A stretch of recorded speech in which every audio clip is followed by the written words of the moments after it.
Olá, alegria de estar aqui com você e de anunciar o lançamento do livro As Cartas de H.P. Blavatsky para APCinet, compilado por A.T. Barker, versão completa, incluindo as cartas variadas que não foram publicadas na edição anterior desta obra. Na ocasião, nós fizemos o lançamento do livro com a palestra de Ailton Santoro, que nós vamos repetir hoje, mas agora a obra está completa, acrescida das cartas variadas da Condessa Wachtmeister, A.O. Hume, William Judge, Subba Hall, o Coronel Walcott, Babaji Nath, Gebhardt, Ernest Schutz, Morini, Damodar, Eliot Coase, Anna Kingsford e William Eglinton. Então, na versão anterior, nós tivemos as 120 cartas de HPB para Cinet, publicamos também as cartas dos mestres, pequenos bilhetes, cartas 195 a 207, e agora nós temos mais 74 cartas extras variadas. Então é com muita alegria que nós do Projeto Pioneiros, trazemos esta obra para o leitor de língua portuguesa. Eu vou ler aqui o último parágrafo da introdução de A. Trevor Barker, grande compilador. Portanto, ao redor do mundo, que os amantes da sabedoria de HPB se unam, estejam eles dentro ou fora da sociedade teosófica. Deixe-os encontrar lojas que sejam lugares santificados pela devoção à verdade e à causa da fraternidade da humanidade, enquanto procuram o conhecimento contido em seus escritos. Deve ser tomado muito cuidado ao estudar essas obras sempre que possível nas edições originais ou reimpressões exatas delas. As edições revisadas mais tarde, algumas foram alteradas de maneira considerável e, na opinião de muitos estudantes, sem justificação. Estas obras originais contêm muito mais do que é necessário para a instrução dos estudantes de teosofia até a hora prometida, que ocorrerá no início do último quarto deste século, quando se espera que outro mensageiro da grande loja apareça e leve adiante o trabalho de H.P. Blavatsky para a próxima fase do desenvolvimento. Lembrando que no ano que vem, 2025, comemora-se 150 anos da fundação da Sociedade Teosófica. E o movimento teosófico no mundo continua cada vez mais vibrante, transmitindo a teosofia aos 4 cantos deste planeta. Então vamos reprisar a palestra do nosso irmão Ailton Santoro. Oi, Mansour, muito obrigado. Realmente foi uma feliz coincidência, porque eu estava pensando no próximo trabalho do Projeto Pioneiros, e aí nós entramos em contato e justamente você me disse que já estava em gráfica, né? Eu sendo preparado. Eu gostaria de pedir desculpas a vocês para início, porque o Zoom aqui, o meu, ele tira a minha imagem. Eu não sei porque isso acontece, mas eu ligo a câmera, eu vou ligar agora, mas daqui a pouco pode desaparecer. Eu não sei porque isso acontece, mas se sumir, por favor, me desculpem, mas é totalmente involuntário. Tá bom, Ailton. Mas eu gostaria de iniciar essa apresentação dizendo que, como estudioso das cartas já há muito tempo, lá como o Mansur bem falou, na loja Rio de Janeiro, nós gostamos muito da linha de estudos das cartas e de HPB e dos Mahatmas, e eu pude observar no conteúdo das cartas de HPB Procinet que elas são diametralmente opostas no sentido do que elas querem significar para o estudante, né?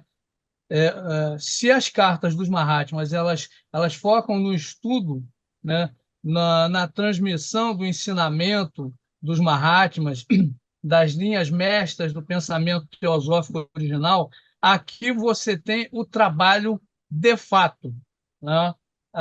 Toda a problemática de transmitir o ensinamento, de mostrar para os membros de onde esse ensinamento vem, quem são os detentores dessa sabedoria e a maneira correta ou incorreta que as pessoas receberam esses ensinamentos. Então, essas cartas elas têm a tônica de ser as cartas de trabalho, as cartas de discussão de como a coisa toda terá que ser feita, né? Naturalmente, por ser um trabalho oculto, ligado à hierarquia, ela teria que ser feita sob orientação. Mas, devido ao fato de nós estarmos na quinta sub-raça da quinta raça raiz e que a tônica é a mente concreta, essa mente concreta atrapalhou decididamente o trabalho de HPB. E resulta que praticamente a tônica das cartas é só sofrimento, é só esforço de colocar o trabalho à frente. Então vamos lá. Eu selecionei as cartas na sequência, porque eu fui encontrando material interessante e achei que seria importante trazer para vocês. Então vamos lá. Aqui são os dois, HPB e Sinet, né? Nós já de longo tempo conhecidos, né? E aqui alguns aspectos essenciais dessa obra. O primeiro deles é que as cartas do Sinet estão ausentes. Então fica difícil para o estudante, a não ser que ele faça um esforço de imaginação, saber quais eram os fatos que propiciaram a troca das cartas, né? Você tem os assuntos, mas você não tem os fatos. Os fatos se perderam, estão no passado, não estão mais ao nosso alcance. Então, nós só temos as impressões, nós só temos as trocas de informações. E é com isso que nós devemos trabalhar. Depois, as cartas são uma revelação do trabalho dos bastidores, dos membros dirigentes da Sociedade Teosófica na época, em especial dos dirigentes da Loja de Londres, que grande parte das cartas, essa loja era o foco das discussões, o foco das cartas, né? Depois nós temos os eventos ligados ao casal Coulomb e ao relatório da Sociedade de Pesquisas Psíquicas, que foi elaborado pelo Hodgson, né? Totalmente equivocado no que diz respeito aos fatos reais, e a HPB sofreu muito por causa disso, né? Ela foi acusada de espionagem, apesar de em inúmeras ocasiões, ela dizer claramente aos seus interlocutores que se a Índia era preferível que a Índia estivesse sob o jugo da Inglaterra naquele momento do que sob o jugo da Rússia, porque ela sabe a diferença de tratamento entre um e outro, né? A Rússia tem uma longa tradição, uma tradição secular de servidão. Havia uma casta imensa de pessoas que eram servos. Esses servos, perdão, esses servos não tinham direito a quase nada. E a condição de servo passava de pai para filho. E, com isso, o povo russo era um povo essencialmente sofredor no que diz respeito à sua liberdade individual. Então, ela, sabendo disso, dizia abertamente que preferia que a Índia fosse governada pelos ingleses do que pelos russos. Ainda assim, o Hodgson achou que, a partir de alguns papéis que foram roubados pelo Alexis Coulomb e entregues a ele, algumas coisas indicaram para ele que ela era uma espinha russa, a partir de algumas mensagens cifradas que eram, no final das contas, papéis com escrita Censar, que ele achou que fosse um código secreto. E, a partir disso, oscilações e tensões constantes nas relações pessoais dos membros da Loja de Londres com o HPB. Já teve traições, desconfianças, suspeitas, fofocas, brigas em sucessão. Isso desgastou muito a velha senhora. E o que mais me espanta é que, no meio desse conflito, no meio desse rodamuinho de tensões insolúveis, incontornáveis, ela conseguiu escrever a doutrina secreta. Isso é, de fato, extraordinário.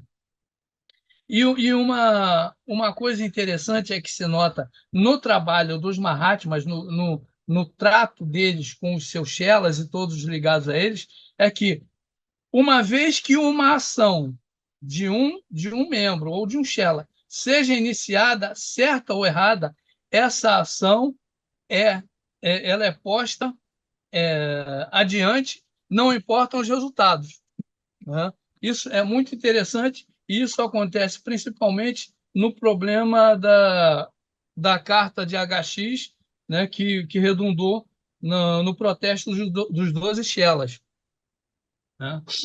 Isso os Mahatmas fizeram questão de tornar público esse problema, porque sabe-se lá por que razão, mas eles não escondem nada no que diz respeito às ações ligadas ao trabalho da Sociedade Teosófica. Então, aqui eu inicio pela carta 2, com uma ousadia do Hume. Tá? É uma HPB. HPB escreve uma carta para ele dizendo do incidente do Vega, né? Onde havia um médium, que era o médium mais famoso da época, e que teria visto o Mahatma Kutumi no navio. E, no final, essa resposta aqui é precipitada para o Sinet, que não tem nada a ver com a história da viagem em si ou com o médium. O Hume pretendia entrar no Tibete, pretendia, de alguma forma, talvez usando soldados ou coisa que o valha, entrar no Tibete para ir atrás dos Mahatmas. E a resposta do mestre Kutumi é que se ele tivesse a ousadia ou a impertinência de entrar no Tibete para que os Mahatmas se revelassem para ele, o trabalho se findaria, o trabalho com a Sociedade Teosófica findaria. A sua ideia de pedir permissão ao governo para ir ao Tibete é ridícula. Ele encontrará perigos a cada passo e não ouvirá as mais remotas notícias sobre nós nem os nossos paradeiros. Ontem à noite foi enviada uma carta para ele, bem como para a senhora Gordon. Os Chorrãs proibiram. Vós estáis avisado, bom amigo, haja de acordo. Então, era um aviso para o Sinet, que era, de alguma forma, ligado ao Hume, para avisar para ele que isso seria uma loucura. Depois passamos para a carta número 5, que mostra a fragilidade da saúde de HPB, né? Ela tinha feito algumas reclamações com relação ao Mahatma Kutumi, né, dizendo que ele tinha o hábito de espionar a correspondência dela. E ela fala isso num tom de amargura. E ele aqui diz que aquele tom, aquela angústia, é devido ao fato de que ela estava sofrendo fisicamente.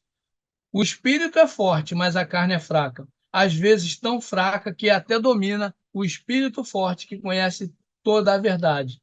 E agora que o corpo estava completamente fora de controle devido às doenças, né, ela sofria e delirava com essas ideias que não correspondiam à verdade, né?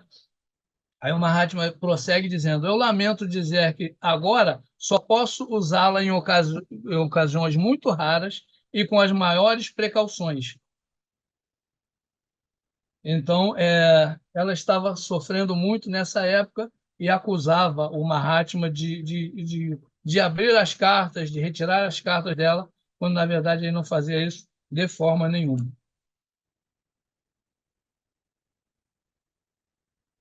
Aqui se menciona um acidente que ele é pitoresco no sentido de que quando nós, como estudantes, imaginamos os Mahatmas, talvez nós tenhamos a tendência a imaginá-los como super-homens ou super-seres, mesmo no sentido físico. E aqui, o Djwhal Khul que é um discípulo do Mahatma Kutumi, ele sofreu um ataque de um praticante lá das outras artes, né? Então, ele caiu, ele teria caído, se não fosse um outro Chela, ele recebeu, eu imagino, que ele tenha recebido a carga de energia enquanto estava caminhando e caiu e teria se despenhado numa ribanceira aqui de 90 metros, fazendo a conversão de pés para metros, né? E aqui explica o que aconteceu, né? Ele estava sem a guarda do mestre, sem a proteção do mestre. Haviam 3 chelas e uma mulher na casa. E esse indivíduo que fez esse disparo, digamos assim, esse disparo de energia negativa, ele estava rondando a casa já há tempos, né? Então, isso tira de nós a impressão ou a falsa impressão de que eles seriam homens acima de qualquer ameaça física, eles viveriam talvez numa bolha de proteção divina ou coisa que o valha. Então, esse incidente nos mostra que não, e que é bastante pitoresco, eu acho. Aqui, havia da parte de certas pessoas, né, é, um desrespeito aos nomes dos mestres, né?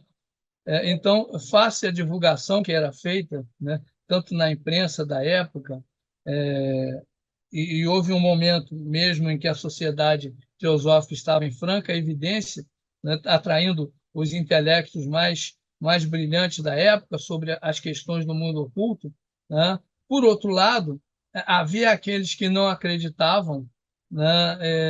E o próprio Sinet também ele tinha o hábito de querer comprovar a doutrina oculta a partir dos fenômenos, né? dos que eram produzidos por HPB. Ele queria uma explicação factual de como a coisa se processava e naturalmente, ele não as tinha, porque ele não era um iniciado, ele não era um adepto aceito no círculo mais restrito dos Mahatmas.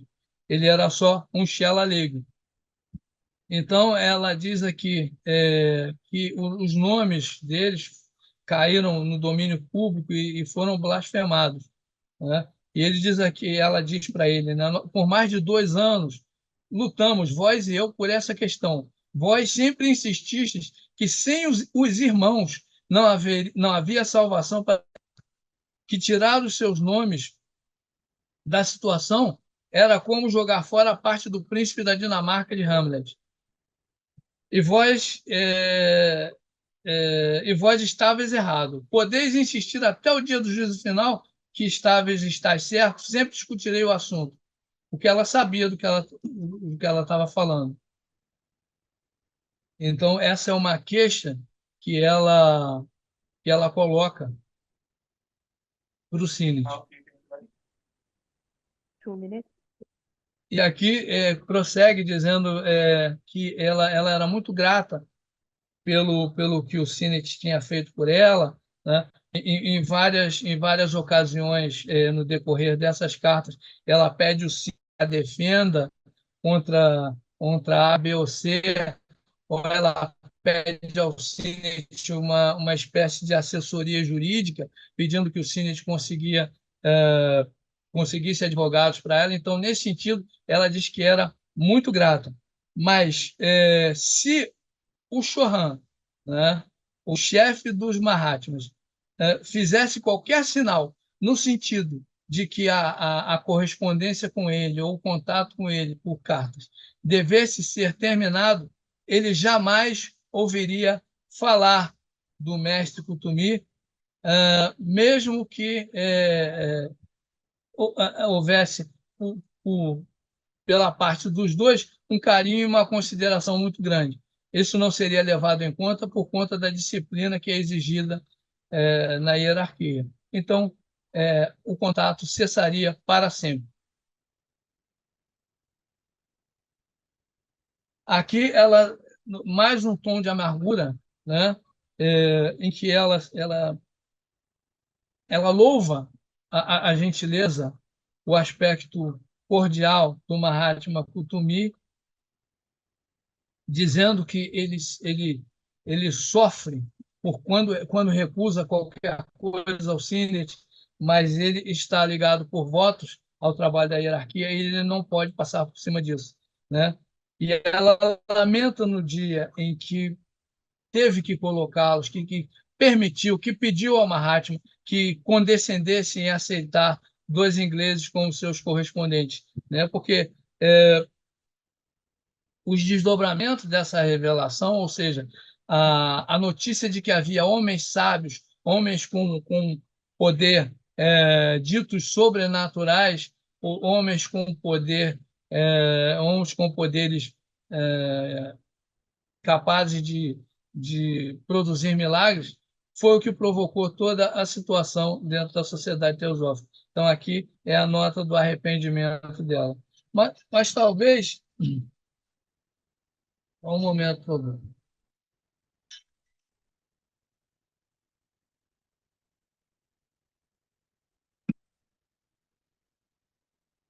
Desculpa. Mas talvez isso já fosse, de certa forma, previsto quando foi feita a ela a proposta de, de fazer o trabalho que os Mahatmas exigiam dela, né? Aqui, a carta 16 fala sobre Hume, né? Hume era um outro inglês a quem foi permitido se corresponder com os Mahatmas, mas enquanto Sinet tinha uma natureza mais maleável, mais dócil, Ah, é? embora fosse tão intelectual quanto o Sinet, o Hume era diferente. Ele tinha uma natureza arrogante, ele não aceitava a, a, a maneira pela qual os Mahatmas conduziam o seu trabalho, ele achava que podia conduzir melhor do que eles próprios, ele achava que tinha condição de substituí-los, e foi por causa de Hume que houve aquele evento que eu mencionei, em que uma crítica feita a ele por ocasião de uma pergunta de um estudante no Theosophist e a partir de uma resposta de H. e de Massey sobre uma questão referente à reencarnação.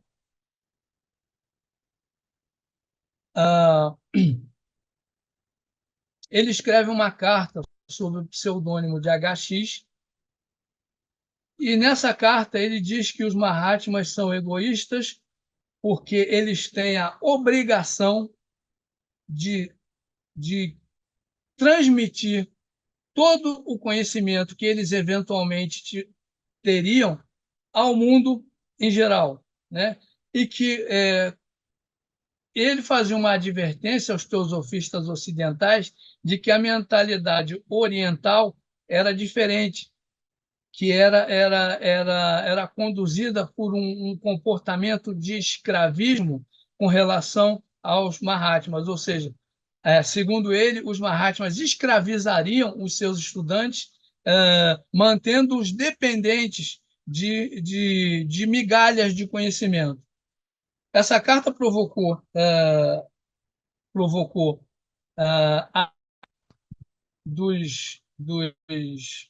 dos estudantes indianos, a ponto deles fazerem um manifesto que foi assinado por 12 chelas, né? Isso foi publicado no Theosophist por exigência dos Mahatmas. Eles queriam que essa questão toda viesse a público. E, por conta disso, ela faz essa nota sobre Hume, dizendo que ele não está satisfeito com o sistema deles, e por muitas vezes Hume quis romper com os Mahatmas, e ela ironiza no final, dizendo golpe irreparável para a fraternidade se ele o fizer. Uma pobre erva seca deslizando pela pirâmide de Kelps teria a mesma chance de ferir a pirâmide como ele a Irmandade ao romper com eles. Então, não tinha, nessa altura, não tinha a menor importância para o trabalho e para a hierarquia se o Hilme rompesse com eles ou não. Aqui ele, Fernando Mansur, Pois não, Ailton. eu já tenho meia hora. Sim, mais 5 minutos, tá Eu bom? acho que mais 5 minutos, né? É, tá ótimo, fica à vontade aí. Pode ser. Então, então aqui, por conta disso, e por não aceitar a condução que os Mahatmas Morya e Kutumi sugeriam a ele foi procurar um outro guru, né? Que, na verdade, é dito ser lá do outro lado, né? E ele tinha a intenção de provar, esse guru dele, tinha a intenção de provar que os Mahatmas eram, ao contrário do que, do que eles se propunham, eles eram ligados à maldade, a, ao lado negro da coisa toda, né? Então, ele achava que iria se tornar um adepto, né? Ele estava ficando perturbado, o Hume, né? Por conta desse contato com esse guru de Almora. Essa, então, aqui, mas, apesar disso, né, por incrível que possa parecer, né, são estranhos os desígnios que os Mahatmas conhecem, né? Eles ainda precisavam do Hume no trabalho. Ele diz aqui, uh, ela tinha escrito uma pequena carta para Hume com a intenção de dizer para ele o que pensava dele, e ela iria dizer isso com toda a franqueza, né? Ele não se opôs a que ela escrevesse uma carta, mas como ele ainda era necessário para os Mahatmas, ele ia mandar um telegrama após o Hume receber essa carta e que o Hume perdoasse a HPB, porque é uma carta tola que foi enviada por uma mulher velha e muito doente. Então, que o Sinet perdoasse essa, essa carta mal criada de HPB e que desculpasse a ela e pediu que a HPB fizesse o mesmo. Isso tudo para que ele permanecesse trabalhando de alguma forma, mesmo com todo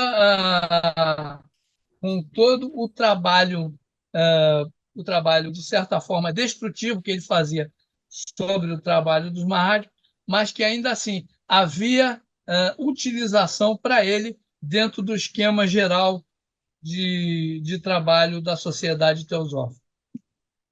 Então, fim do meu tempo, eu agradeço a vocês a atenção e eu termino por aqui a minha apresentação. Mas você gostaria de dizer mais alguma coisa, Ailton? Fica à vontade. Quer mostrar mais um slide? Quer fazer outras considerações? É, a, de modo geral, de modo geral, há uma carta mais para frente, a última, em que a HPB conta ou menciona que houve um momento em que todos esperavam a morte dela, né? Do olhar exterior para a situação dela, não havia mais esperança. Então, o Mahatma foi até ela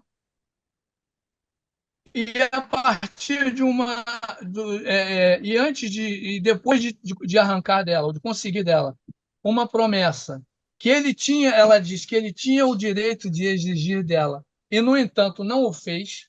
Ele pediu e obteve dela uma determinada promessa.